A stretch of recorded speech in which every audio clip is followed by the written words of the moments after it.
Ibu-ibu rahimakumullahu ta'ala, hadis yang akan kita baca pada malam hari ini adalah hadis yang ke-115 yang diberi judul oleh Imam Bukhari rahimahullahu ta'ala, Babul ilmi wal izati fil lail. Bab yang menjelaskan tentang ilmu atau mengajarkan ilmu dan mau'izah atau nasihat di malam hari. Seperti biasa, ada teksnya. Ya, kita akan baca terlebih dahulu hadisnya, baru nanti kita akan lanjutkan dengan syarah yang disampaikan oleh Syekh Muhammad bin Salih Al-Utsaimin rahimahullahu taala. Tafadhal.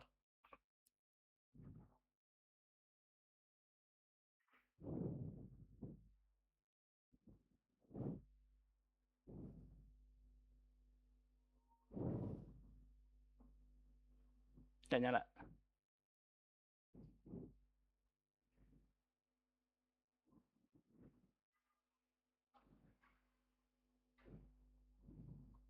Mix-nya enggak nyala.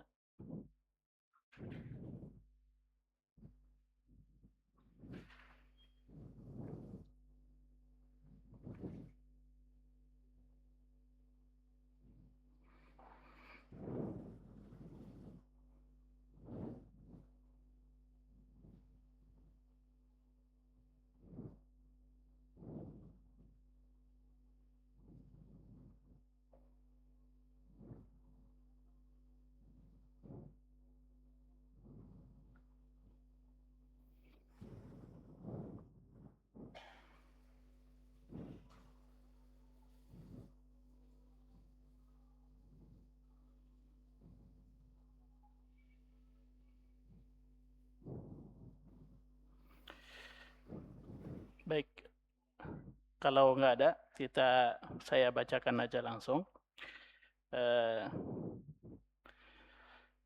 Al-Imam Al-Bukhari rahimahullahu ta'ala mengatakan, Babul ilmi wal izati fil lail.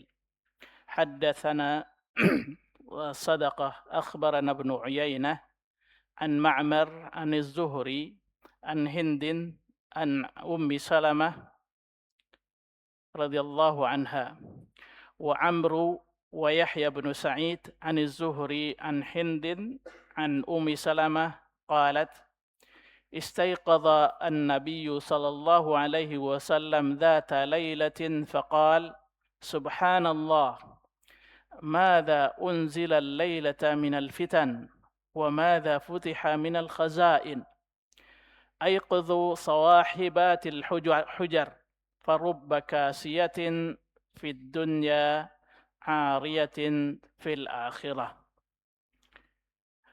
Hadis ini diriwayatkan oleh Imam Bukhari rahimahullahu taala melalui dengan memakai dua sanad. Yang pertama sanadnya dari Sadaqah, kemudian Ibnu Uyainah. Setelah Ibnu Uyainah terpecah jalurnya menjadi dua. Ibnu Uyainah meriwayatkan dari Ma'mar, dari Zuhri, dari Hindin, dari Ummu Salamah. Itu sanad yang pertama. Kemudian sanad yang kedua diriwayatkan oleh Ibnu Uyainah dari Amr dan Yahya bin Sa'id, dari Imam Zuhri, dari Hindin, dari Ummi Salamah juga rahimahumullahu taala jami'an. Itu sanad yang disepakaikan oleh Imam Bukhari rahimahullahu taala di dalam hadis ini. Kemudian Ummu Salamah adalah istri Nabi sallallahu alaihi wasallam dan beliau termasuk wanita yang pertama-tama masuk Islam, termasuk kelompok yang ikut hijrah ke Habasyah. Bahkan beliau bersama suami beliau Abdullah bin Abdul Asad Al-Makhzumi termasuk keluarga yang hijrah, satu keluarga yang hijrah ke Habasyah, ke Ethiopia ketika terjadi penyiksaan oleh orang-orang Quraisy terhadap umat Islam di Mekah. Perjalanan hidup Ummu Salamah radhiyallahu anha dan keluarganya memang penuh dengan ujian dan cobaan. Di samping hijrah yang pertama, ketika hijrah ada info bahwasanya Nabi SAW sudah hijrah ke Madinah, maka beliau beserta keluarga ingin juga hijrah ke Madinah. Hanya saja beliau dihalangi oleh kabilah beliau yang ketika itu masih musyrik, ya. Sehingga Ummu Salamah ditarik kembali ke Mekah, dibawa kembali ke Mekah. Sementara istri beliau Abdullah Al-Makhzumi hijrah ke Madinah. Anak beliau Salamah diambil oleh keluarga Abdullah, keluarga suami beliau, dibawa ke kampung mereka. Jadi mereka terpisah. Ummu Salamah kembali ke Mekah karena tidak dibolehkan oleh keluarganya untuk hijrah. Sementara suami beliau hijrah ke Madinah dan anaknya dibawa oleh keluarga suami, bukan hijrah bersama Abdullah Al-Makhzumi. Jadi penderitaan yang cukup panjang. Kemudian setelah perang Uhud, suami beliau yaitu Abu Salamah atau Abdullah Al-Makhzumi ini meninggal, gugur di perang Uhud.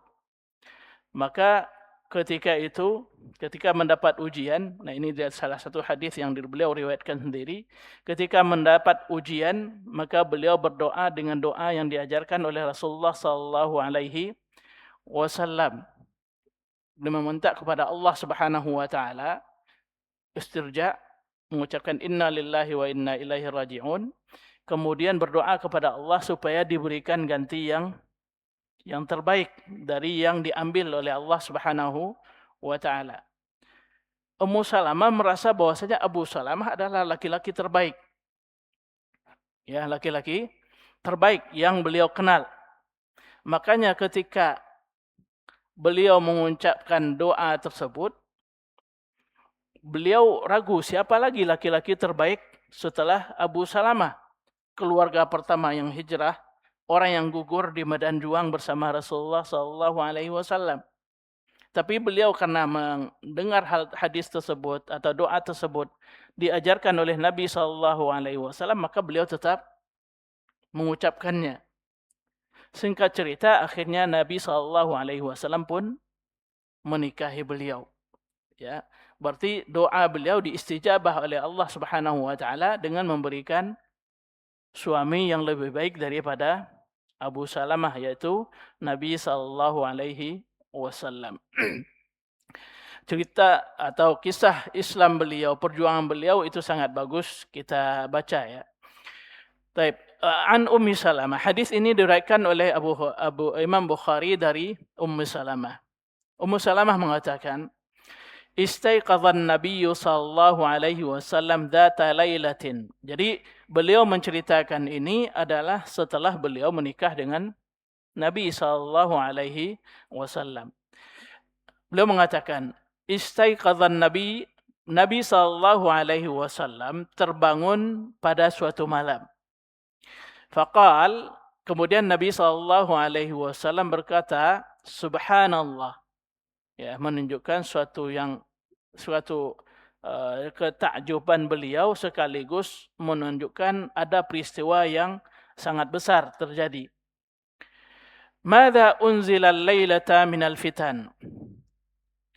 Apa yang diturunkan oleh Allah Subhanahu wa taala pada malam hari ini terkait fitnah? Para ulama rahimahumullah taala menjelaskan bahwasanya maksudnya apa yang ditakdirkan oleh Allah Subhanahu wa taala pada malam itu terkait apa? Fitnah, ya.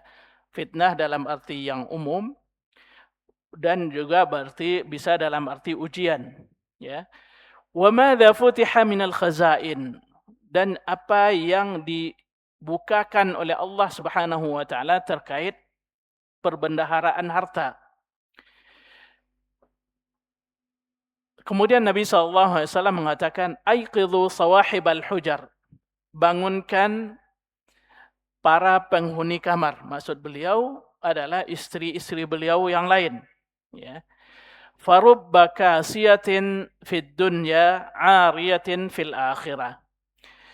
Betapa banyak wanita yang berpakaian di dunia tetapi dia tidak berpakaian alias telanjang di akhirat. Apa penjelasan para ulama nanti kita sampaikan. Intinya hadis ini adalah Nabi SAW mengingatkan kepada istri-istri beliau dan kepada kita sebagai umat beliau bahwasanya pada malam hari itu Allah Subhanahu wa taala sudah menentukan takdir bagi umat manusia terkait apa? Terkait fitnah, ujian-ujian yang akan menimpa umat manusia, khususnya umat Islam tentu saja, dan juga rezeki yang dibukakan oleh Allah Subhanahu wa taala dari perbendaan harta yang dimilikinya. Ini dijelaskan oleh para ulama rahimahumullah taala, di antaranya adalah termasuk pembebasan atau penaklukan Persia dan penaklukan Romawi dan sebagainya. Kemudian Nabi SAW menjelaskan, memerintahkan para istri beliau untuk bangun, ya, bangun bukan sekedar bangun, tapi untuk zikir dan juga untuk salat, ya, zikir dan juga untuk salat. Sebagaimana dijelaskan oleh para ulama rahimahumullah taala bahwasanya salat malam adalah salah satu cara untuk membentengi diri dari berbagai macam fitnah. Bahkan Nabi SAW pun diperintahkan untuk melakukan salat malam. Allah SWT mengatakan inna nasyi'atal laili hiya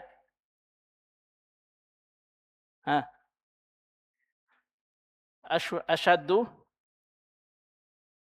wa aqwamu qila. Itu ketika Nabi SAW akan menerima wahyu, ketika itu terasa berat oleh beliau, maka beliau diperintahkan oleh Allah Subhanahu wa taala untuk memperkuat diri dengan salat malam, ya. Maka di sini Nabi SAW memerintahkan keluarga atau istri-istri beliau untuk menghadapi fitnah-fitnah yang ditakdirkan oleh Allah Subhanahu wa taala yang dituliskan pada malam itu dengan bangun di malam hari. Kemudian Nabi SAW juga menjelaskan farubba kasiyatin fid dunya 'ariyatin fil akhirah. Betapa banyak wanita yang dia itu berpakaian di dunia tetapi telanjang di akhirat. Di sini para ulama nanti sebagaimana akan kita jelaskan ada menjelaskannya makna secara makna letterletnya atau makna zahirnya bahwasanya memang mereka berpakaian di dunia tapi pakaian mereka bukanlah pakaian yang menutup aurat. Bisa jadi karena pakaiannya tipis atau bisa jadi juga karena pakaiannya sempit. Akibatnya apa? Mereka di akhirat nanti akan dibuat telanjang oleh Allah Subhanahu wa taala atau dipermalukan oleh Allah Subhanahu wa taala di akhirat. Atau makna lain yang disebutkan oleh para ulama, mereka itu di dunia bergelimang harta, banyak harta, pakaiannya pakaian mewah, tetapi mereka tidak memiliki hasanat. Tidak menggunakan harta itu untuk mendulang kebaikan sehingga tidak ada bekal-bekal mereka untuk hari akhir nanti. Baik, itu makna secara umum dari hadis ini. Silakan lanjut baca ke syarahnya. Qauluhu al-ilmu wal-'idhatu fil lail يعني أن العلم والعظة لا يختصان بالنهار فتكون المواعظ بالليل كما تكون في النهار ويكون العلم بالليل كما يكون أيضا في النهار. Ya, ini judul yang disampaikan oleh Imam Bukhari rahimahullahu taala yang dimana beliau mengatakan babul ilmi wal 'idhati fil lail, belajar di malam hari, menyampaikan nasihat di malam hari. Karena menyampaikan ilmu, menyampaikan nasihat itu tidak ada bedanya antara siang dan malam hari. Tapi ini sekaligus sebagai isyarat dari Imam Bukhari rahimahullahu taala bahwasanya di dalam hadis lain Nabi SAW menjelaskan atau disebutkan bahwasanya Nabi sallallahu alaihi wasallam itu kana yakrahu an-naum qabla al-isya wal hadits ba'daha. Nabi sallallahu alaihi wasallam tidak suka tidur sebelum isya dan berbincang-bincang setelah salat isya. Seolah-olah Imam Bukhari ingin menjelaskan bahwasanya berbincang-bincang yang tidak disukai oleh Nabi sallallahu alaihi wasallam setelah isya di dalam hadis yang lain itu tidak berlaku apabila perbincangan itu terkait masalah ilmu atau terkait hal-hal yang bermanfaat. Ya, terkait hal-hal yang bermanfaat. Kenapa? Karena di sini Imam Bukhari menjelaskan bahwasanya menjelaskan ilmu, mempelajari ilmu atau mensyarahkan sebuah ilmu di malam hari itu tidak ada bedanya dengan di malam hari. Jadi belajar itu tidak khusus untuk di siang hari saja, di malam hari juga bisa dilakukan. Jadi ini isyarat dari Imam Bukhari, jangan sampai nanti dipahami bahwasanya bukankah ada hadis lain yang mengatakan Nabi SAW tidak suka berbincang-bincang setelah isya. Sementara hadis ini mengatakan Nabi memberikan nasihat kepada istri-istri beliau di malam hari. Itu tidak ada kontradiksi di antara keduanya. Yang tidak disukai oleh Nabi SAW itu adalah bincang-bincang yang tidak ada manfaatnya. Ngalor ngidul atau istilah kitanya ngalor ngidul, ngobrol kemana-mana yang tidak ada ilmu di dalamnya. Tetapi kalau di dalamnya ada manfaat atau ada ilmu, maka itu dibolehkan. Nah, ini yang diisyaratkan oleh Imam Bukhari rahimahullah ta'ala dari judul. Maka beliau Syekh mengatakan di sini bahwasanya mempelajari ilmu, memberikan nasihat itu tidak khusus di siang hari saja, tapi bisa juga di malam hari sebagaimana itu dilakukan di siang hari. Kemudian juga belajar di malam hari juga bisa dilakukan sebagaimana halnya kita melakukan atau belajar di siang hari. Baik, lanjutkan.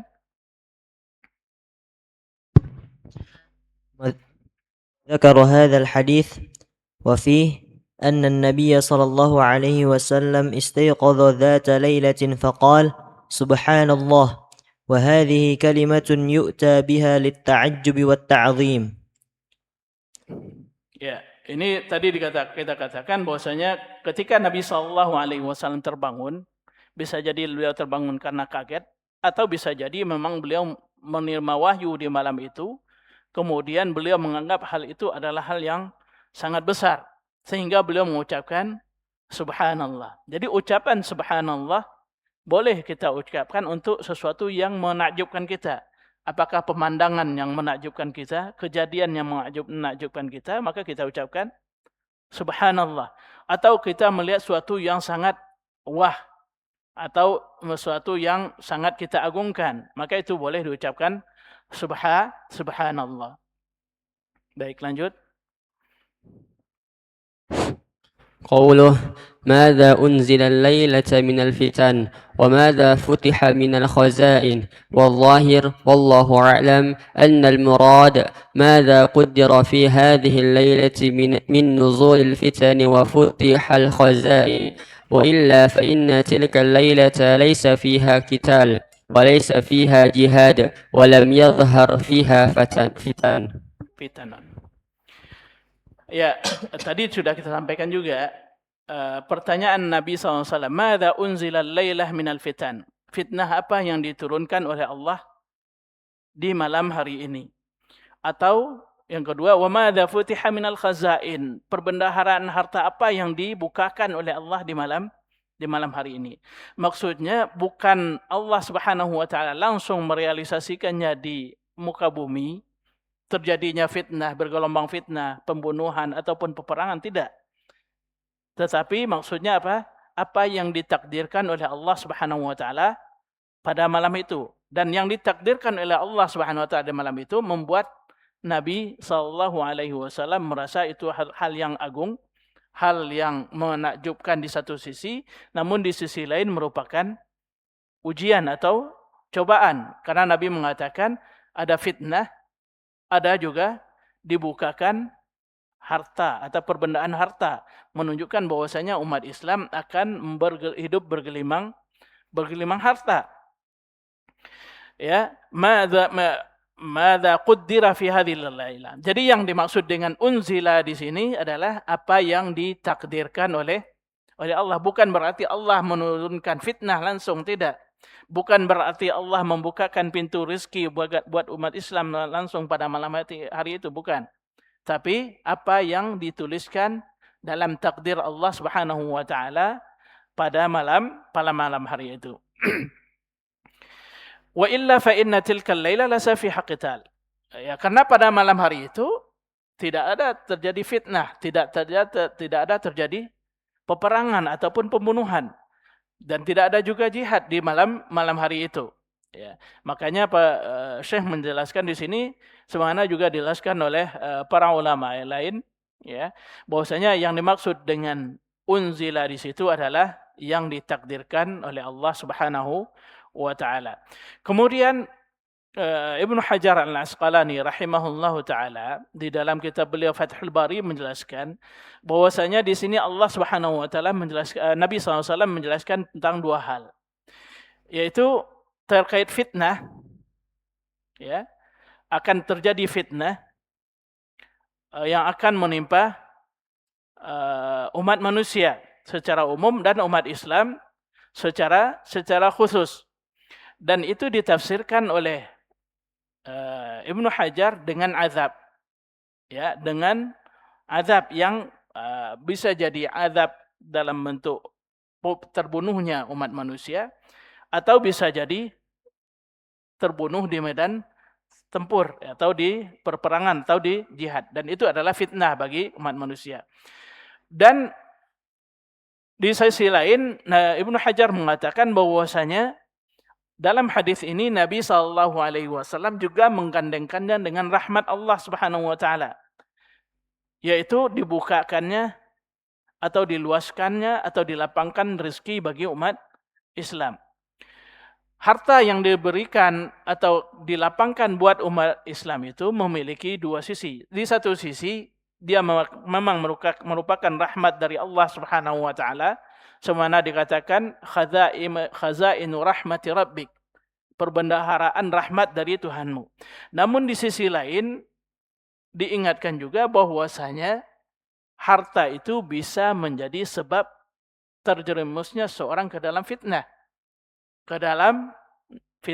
yang akibatnya akan menerima azab nanti di akhirat. Jadi apa yang disampaikan oleh Ibnu Hajar rahimahullahu taala ini ada dua aspek atau dua sisinya terkait perbendaharaan harta yang diberikan oleh Allah Subhanahu wa taala, atau yang ditakdirkan oleh Allah Subhanahu wa taala untuk umat Islam. Bisa jadi dia sebagai rahmat apabila dimanfaatkan dengan baik, atau bisa jadi harta itu akan menjadi penyebab fitnah bagi mereka, ya, sebagaimana disebutkan oleh Allah Subhanahu wa taala di dalam surah Taghabun atau surah Tahrim. Innama amwalukum wa auladukum fitnah. Surah apa? Taghabun, ya. Di dalam surah Taghabun, ya. Baik. Kita lanjutkan apa yang disampaikan oleh Syekh Muhammad bin Shalih Al-Utsaimin. قوله أنزل أي تقديره، أي ماذا قدر في هذه الليلة، ثم أمر بإيقاظ صاحبات الحجر يعني زوجاته. Ya, poin selanjutnya yang disampaikan oleh Syekh Muhammad bin Shalih Al-Utsaimin di sini adalah perintah dari Nabi SAW untuk membangunkan istri-istri beliau. Tadi dikatakan bahwasanya bukan sekedar untuk bangun saja, tapi untuk zikir dan juga mendirikan salat malam, ya. Karena dengan demikian mereka bisa mempersiapkan diri untuk menghadapi fitnah yang kemungkinan akan terjadi.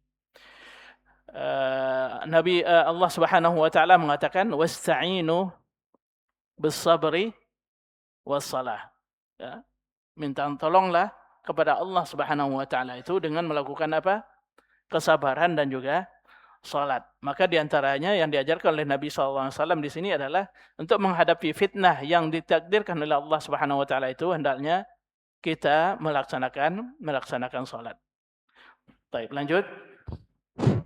ثم حذر فقال فرب كاسية في الدنيا عارية في الآخرة مع أن الناس كلهم في الآخرة عراه لكن عندما يكسى الناس فإن بعضهم يعاقب والعياذ بالله بأن يكون عاريا وإلا فقد صح عن النبي صلى الله عليه وسلم أن الناس يبعثون يوم القيامة حفاة عراة غرلا. Ya, kemudian di penghujung hadis Nabi SAW mengatakan betapa banyak wanita-wanita yang berpakaian di dunia tetapi telanjang di akhirat. Di sini beliau mengatakan pada asalnya ketika manusia dibangkitkan, semua manusia dibangkitkan dalam keadaan telanjang, semuanya tanpa pakaian. Ya, semuanya tanpa pakaian. Namun tatkala manusia diberikan pakaian, ya, tatkala manusia diberi pakaian, sebahagian mereka tidak diberikan oleh Allah Subhanahu wa Ta'ala. Ini untuk menyiksa mereka, membuat mereka malu di hadapan makhluk yang lain. Ketika yang lain sudah diberi pakaian, sementara mereka tidak diberi pakaian. Maka beliau mengatakan di sini, lakin indama yuksan nasu fa inna ba'dahum yu'aqab wal iyadu billah bi an yakuna 'ariyan. Ya, ketika manusia sudah diberikan pakaian oleh Allah SWT di akhirat nanti, namun sebahagian mendapat siksaan dari Allah Subhanahu wa taala dengan tidak diberi pakaian. Itu yang disampaikan. Wa illa faqad sahha an Nabi sallallahu alaihi wasallam annahu anna an-nasa yub'atsu yaumal qiyamah hufatan uratan ghurla. Ya, manusia dalam hadis lain Nabi SAW mengatakan bahwasanya manusia pada hari kiamat nanti akan dibangkitkan dalam keadaan telanjang kaki dan telanjang pakaian. Ibnu Hajar sebagaimana saya isyaratkan tadi dalam Fathul Bari menyebutkan bahwasanya makna tekstual atau makna zahir dari hadis ini adalah manusia, sebagian wanita itu memang dia berpakaian di dunia tapi telanjang di akhirat. Nah, ini yang disampaikan oleh Syekh Muhammad bin Shalih Al-Utsaimin di sini. Dia memang di dunia berpakaian tapi di akhirat karena pakaiannya itu tidak menutupi auratnya atau tidak sesuai dengan tuntunan syariat, maka di akhirat nanti dia dibiarkan tidak berpakaian oleh Allah Subhanahu wa taala. Itu makna tekstualnya. Kemudian makna yang lain sebagaimana tadi kita singgung bahwasanya ada juga para wanita yang dia itu diberikan kekayaan yang berlimpah oleh Allah Subhanahu wa taala sehingga dia di dalam kehidupan dunia bisa membeli pakaian apapun yang dia inginkan. Mau yang glamorkah, yang mahal atau bagaimananya. Tetapi bergelimangnya harta tersebut tidak membuat dia memanfaatkannya untuk berbuat kebaikan. Sehingga di akhirat nanti dia dianggap sebagai orang yang telanjang karena tidak ada kebaikan yang bisa diandalkannya untuk menghindari siksaan dari Allah Subhanahu wa taala. Tidak ada simpanan pahala yang didapat dari hartanya di dunia, ya. Kemudian ada lagi tafsiran yang lain yang mengatakan bahwasanya memang sebahagian wanita, ya, di depan orang ramai, di depan orang banyak, dia mau menutup auratnya. Tapi pada momen-momen tertentu, dia justru membukanya. Jadi ketika tampil di di khalayak ramai, misalnya dia menjadi public figure atau sebagainya, dia berpakaian sopan. Namun ketika berada di komunitas tertentu, komunitas khusus di antara mereka, maka dia membuka auratnya, dan itu salah satu bentuk penerjemah atau pemaknaan yang disampaikan oleh para ulama rahimahumullahu taala. Ibnu Battal, salah seorang pensyarah hadis sahih Imam Bukhari, mengatakan bahwasanya hadis ini rubba kasiyatin fid dunya 'ariyatin fil akhirah.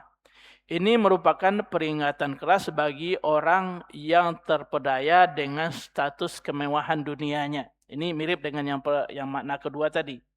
Ya, dia menggunakan harta untuk kemewahan dunia, dilihat dan dipandang oleh manusia sebagai orang yang berada, tetapi kenikmatan yang dia terima atau yang diberikan oleh Allah kepada dia tidak dimanfaatkan untuk mendulang pahala dari Allah Subhanahu wa taala. Bapak-bapak dan ibu-ibu hafizakumullahu taala. Mungkin kita sebutkan sebelum kita pindah ke hadis yang kedua, ada beberapa faedah yang bisa kita ambil dari hadis Nabi sallallahu alaihi wasallam di sini. Yang pertama adalah Nabi mengajarkan kepada kita sebagai kepala keluarga untuk senantiasa mengajarkan keluarga kita hal-hal yang bermanfaat untuk kehidupan akhiratnya. Di sini Nabi SAW di sini mengatakan bangunkan para penghuni kamar, maksudnya istri-istri beliau, untuk menghadapi fitnah dengan membekali diri dengan memperbanyak ibadah kepada Allah Subhanahu wa taala. Jadi kewajiban kita ini sebagaimana dikatakan oleh Allah Subhanahu wa taala, qu anfusakum wa ahlikum nara. Jaga, pelihara dirimu dan juga keluargamu dari api neraka. Jadi apapun momen yang bisa digunakan, maka itu harus dimanfaatkan oleh kepala keluarga untuk menasihati anggota keluarganya. Kemudian faedah lain, salat di samping dia merupakan hubungan antara atau penghubung antara kita dengan Allah Subhanahu wa taala, sekaligus juga merupakan benteng bagi kita untuk menghadapi berbagai macam fitnah dan juga ujian. Ya, baik fitnah terkait dari yang datang dari keluarga kita sendiri, dari harta kita sendiri, ataupun fitnah dari luar. Sebenarnya tadi kita katakan wasta'inu bis sabri wassalah. Kemudian hadis ini ya secara tak langsung juga sudah memberikan wanti-wanti kepada kita terkait fenomena yang akan terjadi pada wanita secara umum, ya. Namun demikian laki-laki juga ada yang dia berpakaian tapi tidak menutup aurat.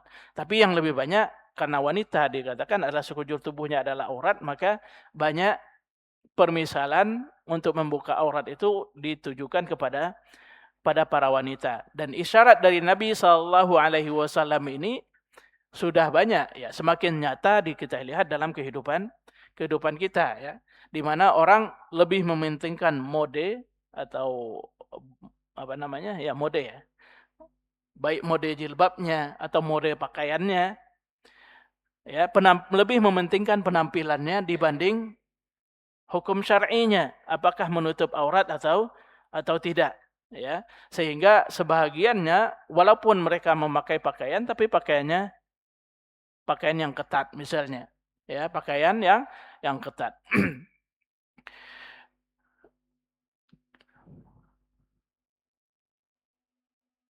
Kemudian hadis ini juga menjadi isyarat sebenarnya tadi disinggung oleh Ibnu Hajar rahimahullahu taala bahwasanya harta bisa menjadi fitnah.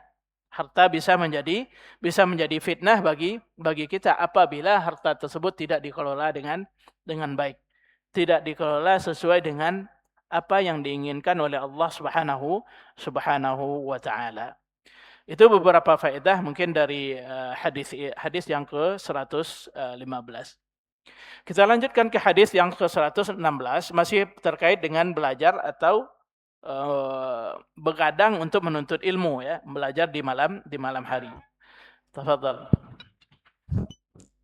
Babus samari fil حدثنا سعيد بن عفير قال حدثني الليث قال حدثني عبد الرحمن بن خالد عن ابن شهاب عن سالم وأبي بكر بن سليمان بن أبي حثمة أن عبد الله بن عمر قال صلى بنا النبي صلى الله عليه وسلم العشاء في آخر حياته فلما سلم قام فقال أرأيتكم ليلتكم هذه فإن رأس 100 سنة منها لا يبقى ممن هو على ظهر الأرض أحد.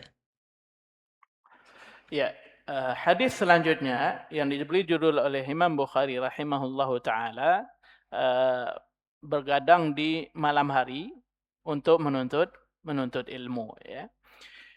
Bedanya dengan hadis sebelumnya, ya. Kalau hadis ini begadangnya itu mulai dari salat Isya tanpa tidur. Kalau yang tadi sudah didahului oleh tidur. Karena Nabi SAW sebenarnya diriwayatkan oleh Ummu Salamah tadi, Nabi tidur, kemudian terbangun.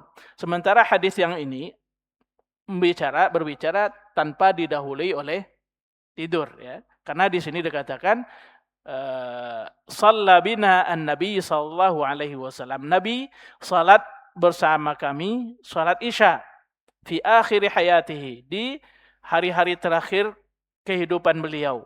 Ditafsirkan atau dijelaskan oleh para ulama rahimahumullah taala, itu lebih kurang kejadiannya lebih kurang sebulan sebelum beliau wafat. Falamma sallama, ketika Nabi SAW sudah salam, qam, beliau pun berdiri. Faqal, kemudian beliau berbicara kepada para sahabat beliau, ara'aitakum lailatakum hadhihi, bagaimana pendapat kalian dengan malam ini? Atau sampaikan kepadaku bagaimana pendapat kalian terkait malam ini. Ya, ini adalah pertanyaan pemancing. Sebenarnya Nabi SAW ingin menyampaikan hal penting, ya. Tapi untuk memancing perhatian para sahabat rahimahullah radhiyallahu anhum, beliau mengungkapkan dalam bentuk pertanyaan. Fa inna, yang ingin beliau sampaikan, fa inna ra'sa 100 sanatin minha la yabqa mimman huwa ala dhahril ardi ahadun. 100 tahun, ya, dari malam ini, kata Nabi sallallahu alaihi wasallam, tidak akan ada lagi orang yang hidup di atas bumi ini. Maksudnya, orang yang hidup di malam ketika Nabi sallallahu alaihi wasallam berbicara kepada para sahabat, dihitung 100 tahun dari malam itu, maka orang yang masih hidup ketika beliau berbicara, 100 tahun yang akan datang, tidak akan ada lagi satu orang pun di antara mereka yang hidup. Bukan berarti bahwasanya nanti setelah 100 tahun dari Nabi ngomong itu akan terjadi kiamat, tidak. Tapi maksudnya apa? Orang yang hidup pada malam hari itu, yang masih hidup pada malam hari itu, tidak akan berumur lebih dari 100 tahun kalau dihitung dari malam itu. Ya, entah umurnya mungkin baru 5 tahun, berarti 105 tahun yang akan datang dia tidak akan hidup lagi. Atau mungkin dia berumur 50 tahun pada malam itu. Yang jelas ketika dihitung dari malam itu sampai 100 tahun, orang yang hidup pada malam itu tidak akan ada lagi yang hidup di atas bumi. Dalam artian mereka semua sudah wafat. Ini mengisyaratkan juga bahwasanya ketika ada orang yang misalnya nih, ketika dianggaplah Nabi SAW membicarakan itu pada tahun ke-10 Hijrah. Tahun berapa? 10 Hijriah. Kan Nabi SAW wafat pada tahun berapa? 11 atau 10? 10 Hijriah. Ya, 10 Hijriah. Secara garis besarnya 10 Hijriah, ya. Beliau wafatnya di bulan Rabiul Awalnya. Berarti kalau ada orang yang mengklaim dirinya dia pernah bertemu dengan Nabi SAW, padahal dia wafatnya pada tahun 115 Hijriah misalnya, maka klaim itu tidak akan bisa diterima. Karena Nabi SAW mengatakan orang yang hidup pada masa itu, berarti yang bertemu dengan Nabi SAW, Dia bertemu dengan Nabi SAW. Tidak akan berumur lebih dari 100 tahun setelah itu. Dalam arti 100 tahun 110 Hijriah. 10 ditambah 100 menjadi 110 Hijriah. Nanti kita lihat penjelasan para ulama dan juga siapa terakhir sahabat Nabi SAW yang terakhir meninggal. Kita dengar azan terlebih dahulu.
Alhamdulillah wassalatu wassalamu ala Rasulillah wa ba'd. Baik, kita lanjutkan. Fadhal.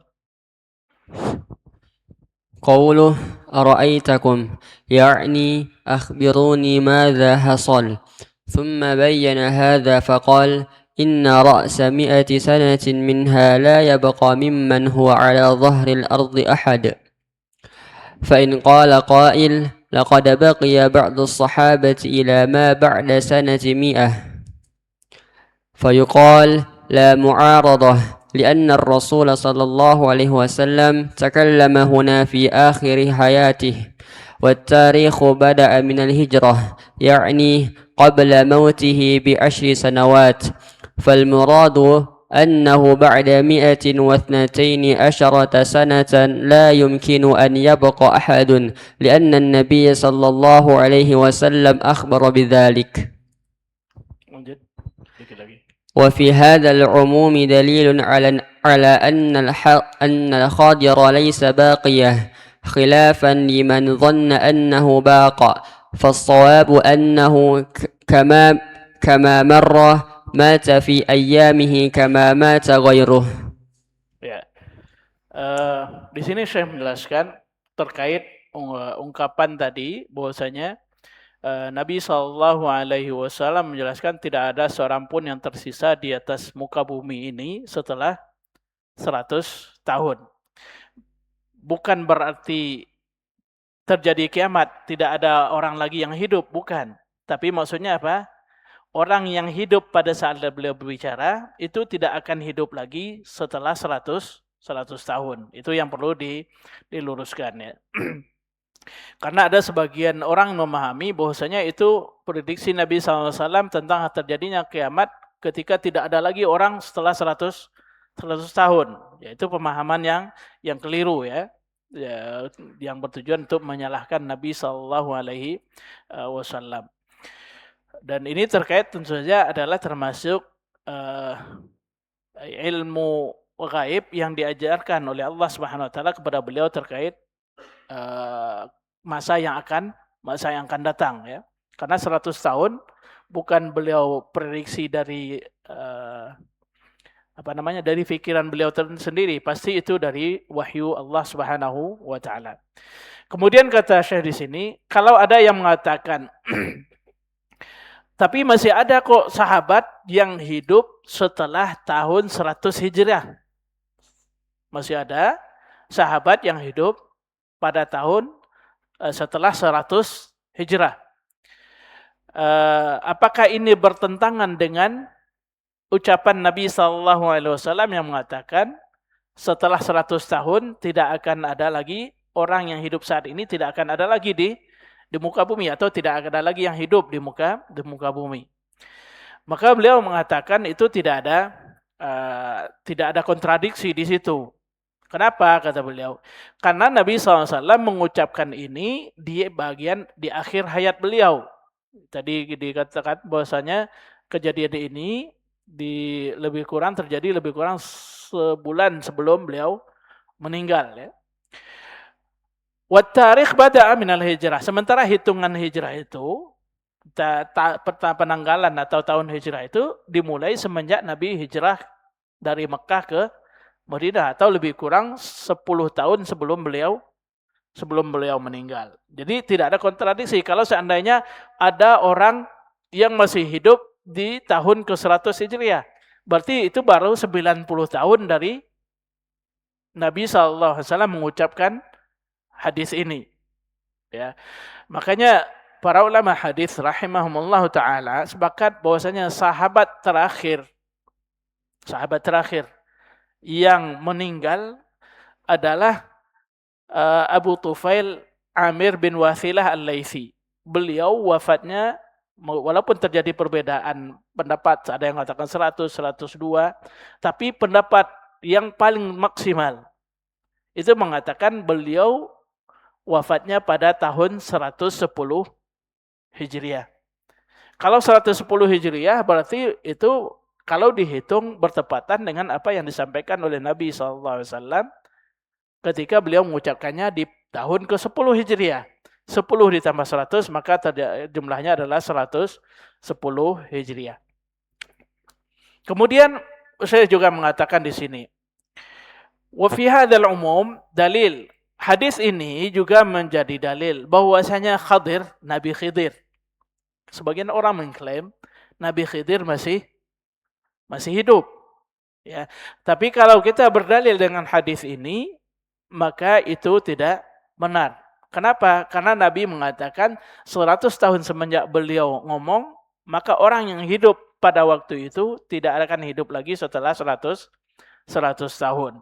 Maka beliau mengatakan di sini fasawab, yang benar bahwasanya Nabi Khidir itu sudah meninggal sebagaimana orang lain juga meninggal pada masanya. Baik, lanjut sedikit lagi. وفيه أيضا وفيه أيضا دليل على التوقف في حديث الجساسة الذي رواه مسلم في صحيحه على ما فيه من بعد الشيء من الاضطراب في حديث فاطمة بنت قيس، فإن صح حديث الجساسة فإنه لا معارضة، إذ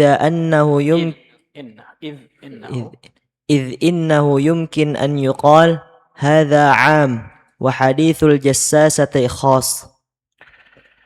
Di sini Syekh menyebutkan atau menyinggung terkait apa yang disebutkan oleh Nabi SAW dalam sebuah hadis yang diriwayatkan oleh Imam Muslim juga di hadis 2900-an sekian, yang bercerita tentang pertemuan Tamim Ad-Dari dengan Dajjal.